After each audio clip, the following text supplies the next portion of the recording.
Thanks very much. Thank you, Siobhan. I'm delighted to present at this workshop on the role of research in tackling climate change. As Siobhan mentioned, I'm from MaREI, which is one of the Science Foundation Ireland research centres of scale. There are 17 of these research centres focusing on different topics around the country and gathering a lot of the research capacity, working with industry partners. So very topical, I think, for this discussion today. Within MaREI, we have about 220 researchers around Ireland. You can see on the bottom of the screen here our academic partners. So we've a number of institutes, academic institutes involved in research. And we work with about 80 industry partners. We're always looking for opportunities to partner with new industry partners. So we'd be very much looking forward to engaging with some of you out there. If you have ideas, want to contact us about possible collaboration opportunities. So this is our mission statement within MaREI, and I highlighted some of the areas in relation to climate. What our focus is on is to do excellent research that has significant societal benefit. So the research has to be scientifically excellent, but also it has to have societal benefit. And we capture that societal benefit in terms of how well are we informing policy, how well are we supporting business, and to what extent are we empowering society. So this graphic shows our motivations within MaREI. So the research that we do lies in one or more of these three categories: the energy transition, climate action, and the blue economy. So we're really, I suppose, inspired by the opportunities arising from Ireland's transition to a low carbon economy, with real opportunities in particular in the energy space, but also the blue economy, so harnessing our offshore resources in a sustainable way. Our impacts then, so what we use this research for is to support industry, inform policy, and empower society. I'm going to speak about all of these three impacts. So most of the focus of what I'm going to say is to introduce you to some of our research, but through the lens of how that research is supporting industry, informing policy, and empowering society. So if we look firstly at the role that we play within research in supporting industry, we do this in three ways. The first of these is supporting companies to innovate. So basically to translate ideas into economic activity. And there's three examples here of the many collaborative research projects we have. On the left-hand side, you see the Ocean Energy wave energy device, a company based in Cove, who've recently installed a 1.2 megawatt wave energy device in the US naval base in Hawaii. In the center, you see some work we've done collaboratively with an SME in the tidal energy space, G-Kinetic, and they've tested their tidal energy device off the coast of France. And on the right-hand side then, also some work we've been doing with companies in terms of how can they harness the opportunity that's available to Ireland in terms of our massive offshore wind energy resource. So I'll go into each of these in a bit more detail, just to give you a snapshot of the journey, I suppose, associated with each of these. So this is the first one. The company is Ocean Energy. As I mentioned, they're a Cove-based company, and they wanted to develop a wave energy device. And on the right-hand side, you'll see the pictures I showed from the installation in Hawaii. But the journey to get to Hawaii goes right back to the left-hand side. And you can see it's a journey of nearly 20 years where we've been collaborating with this company through various different stages of the development. From the initial idea, you can see the BBDB, the backward bent duck buoy as it was initially, right through to concept development and testing in our National Ocean Test Facility. Then we had testing in Nantes in France as part of an EU collaboration. We raised the scale of the device and moved the testing out to Galway Bay. Then as part of another EU project, the CHORUS project, to test with a turbine involved. And effectively, this brought us up to the process where we now have effectively a large-scale device being tested in Hawaii. And you can see that it goes from the technology readiness levels of basic concept up to technology readiness level 8, where we've got a full-scale device that's being tested. A similar story in relation to our work with G-Kinetic on tidal energy. So it started with a concept, and for that we used our facility in Galway. Then we had some SEAI funding that we supported them with in terms of doing some testing in France. This was followed by the development of the Limerick Docks Marine Device Development Test Facility, where we were able to do some further testing in 2016, 2017. Then we did some detailed modeling, some design analysis. And as you can see, all this then leads up to the tidal energy device testing, the 25 kilowatt, smaller scale for this one compared to the wave energy device. But that gives a sense of the story of the different aspects of research. And here you also see the different MaREI institutions involved, in this case, Galway, Cork, and Limerick. The third example then, it's presented slightly differently in terms of here what I talk about is the 4 pieces of work we've been doing collaboratively with the industry partners that are named on the top, in terms of how can offshore wind energy turn from a significant resource into an economic opportunity. So part of this was through data gathering. So this is a project that took place over a 2-year period, focusing on data gathering, the geological, the bathymetry, the wave data. Also then floating offshore substructures. How can we reduce the costs? The costs in moving wind energy offshore are significant, but the benefits are also significant. On the top then you see the focus on blue hydrogen. So this is an alternative way to harness the electricity from offshore wind. So we can transmit the electricity directly onshore, but we could also use that electricity offshore to develop what's called blue hydrogen and transfer the hydrogen onshore. And then that hydrogen can be used by businesses. It can be used in freight transport. Areas of the energy system that are difficult to electrify can be met by hydrogen. It's also a way of dealing with the variability of offshore wind, because you're using the resource after you're harnessing it, or at a different time to when you're harnessing it. And critically, of course, then the environmental impacts. What are the environmental impacts of offshore wind energy, and how can we develop this resource, ensuring that there aren't negative impacts? So that's 3 examples of working with companies to innovate. Another part of our supporting industry has been working with companies to plan. So to develop their strategies to harness the opportunities from the low carbon future. So the first example here is ESB's strategy, which was published a few years ago. And this focuses on decarbonizing electricity and then electrifying heat and transport. And our collaborative research with ESB helped to inform and underpin that strategic development and gave them confidence that this was the way to go. And their brighter future strategy now is really embedded within the company. In the middle there, you see the Vision 2050 document from Gas Networks Ireland. Again, we worked collaboratively with Gas Networks Ireland to see how could the gas network become carbon neutral by 2050.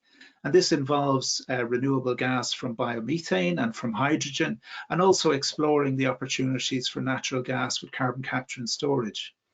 And on the right-hand side then, work we did with IBEC and their members. So we facilitated a number of workshops to help IBEC to develop a strategy for building a low carbon economy. So a roadmap for the industry sector. The third way in which we've supported companies is in reducing their carbon footprint.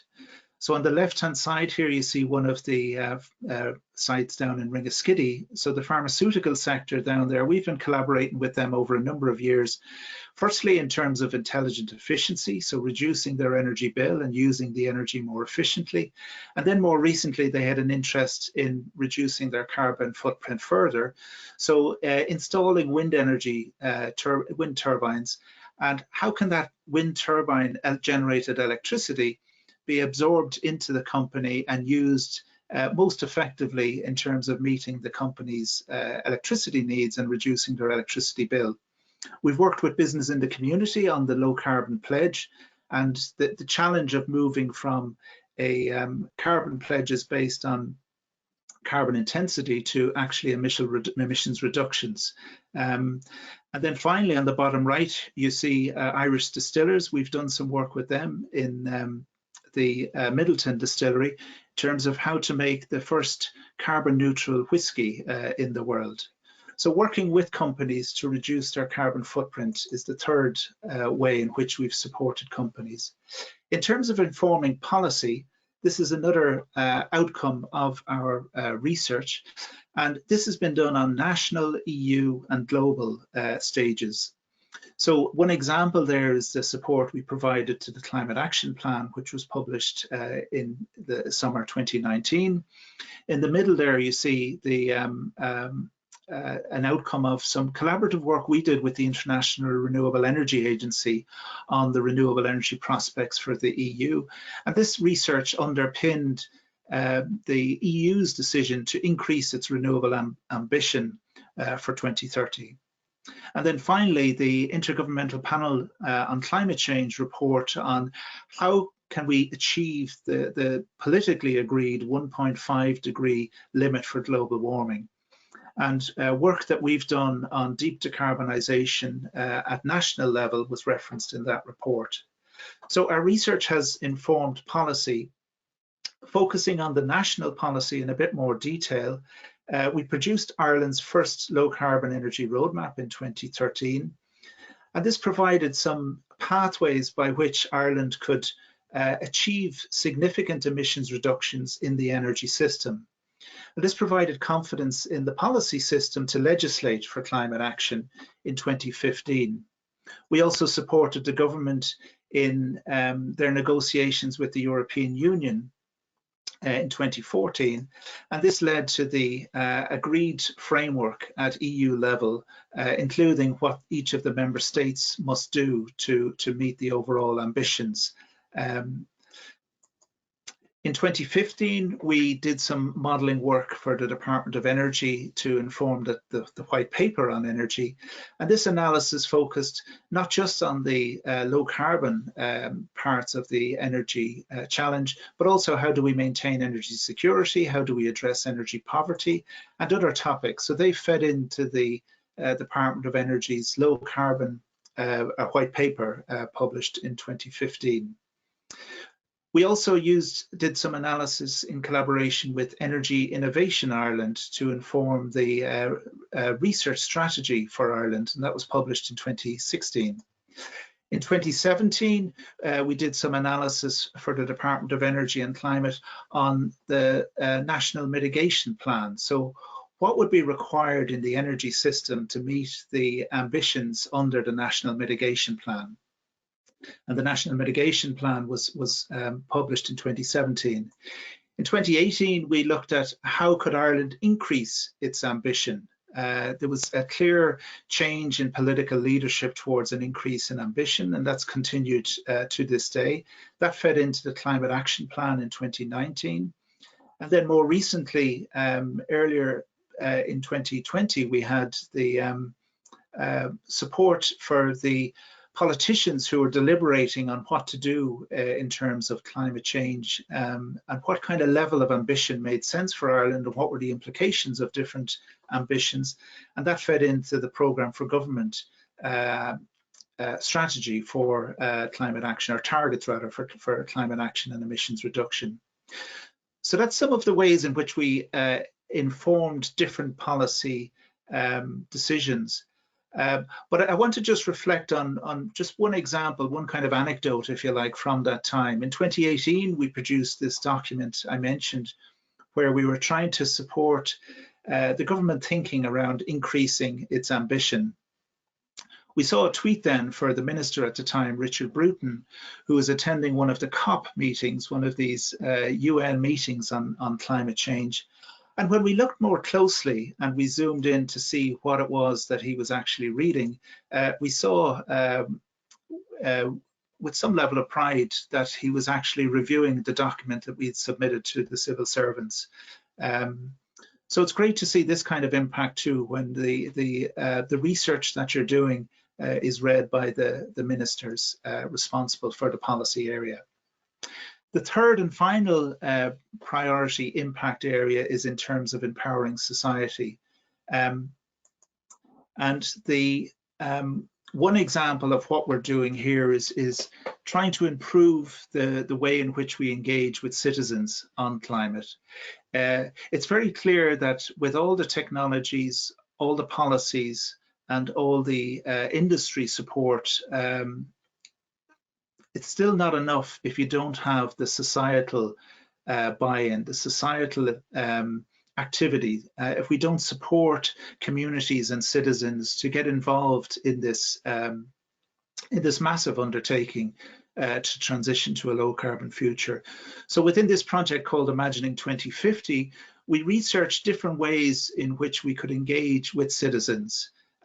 Also different ways in which we could present the information back to citizens on those engagements. And it was a very rich and learning experience. And from that, we're developing a toolkit for citizen engagement. Another example of a project that we've done in this empowering society space is supporting local climate action. So there's a very ambitious and significant activity down on the Dingle Peninsula, and we're a partner in what's called the Dingle Peninsula 2030 collaboration, which involves ESB Networks, ourselves, and partners on the ground, the Dingle Hub and Northeast West Kerry Development. And some of the activity that we've done there has been to, I suppose, support and inform the development of an energy master plan for the region, but also engage with the schools as part of the citizen and community engagement, organising a climate hack and getting the secondary school students to consider what options they might like for their area. So that kind of brings us to an end of this kind of snapshot on how we've helped support business, helped inform policy, and also to empower society. Our research, as I mentioned, has to be excellent, and one of the ways in which that's measured is by scientific peer review. So we have the publications that we generate being peer reviewed and published in journals, but also then every now and again we get an international panel of reviewers come and scrutinize what we do and make a judgment on it. And this is some of the reflections from our 6-year review. So our phase 1 of MaREI was from the period shown in the graph, 2013 to 2019. And we're now in year 2 of phase 2, so year 2 of 6. So we've 4 years to go. We're very anxious to increase and expand our collaboration with industry, the work we do in informing policy and empowering society. And we'd be delighted to have the opportunity to discuss with those of you who haven't engaged with us what opportunities there might be for our research to support your business, but also to really contribute to climate action.